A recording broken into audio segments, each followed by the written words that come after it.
So, who wants to go first? I'll go. Okay. Relationships. That is what it's all about for you, and you put a lot of time into them.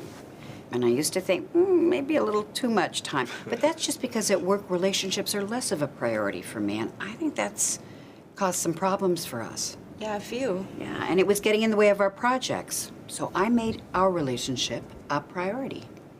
I stopped interrupting you. I started listening more, even when I knew where you were going with something.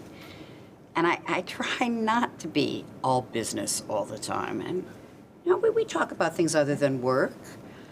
I still get antsy sometimes. I'm sorry about that. But I think things are pretty good between us. Yeah, things have come a long way. You hear me out now, and that feels good. Yeah, and I think we got along really well from the start. I mean, sure, we had some bumps along the way. Working with you can be kind of chaotic. Very chaotic. Yeah. Very. Just totally chaotic. Well, you have a lot of energy and tons of ideas, and, you know, that's great. Don't get me wrong, Steph. You know, you help us get a lot of things started, but then you can lose interest when we get into the more routine stuff. Guilty. Yeah, and working with you has been tricky for me because, you know, my first instinct is to think, how is that even going to work? But the first words out of my mouth are, okay, sounds good, because I want to be supportive. So for me, it's about finding a balance between stepping back and giving your ideas a chance and still finding a way to make my concerns heard.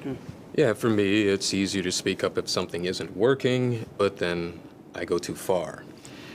I'll start picking the idea apart without really hearing you out. Yeah, I'll be really excited about something, and you will just shut it down. And then I'm left thinking, well, is that it? I know, and I'm sorry about that.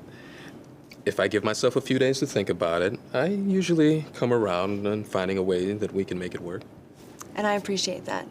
It lets me know that you're listening to me. And I need to feel heard. I want to feel heard. And when you do that, when all of you do that, it makes me feel like I'm part of a team. So thank you.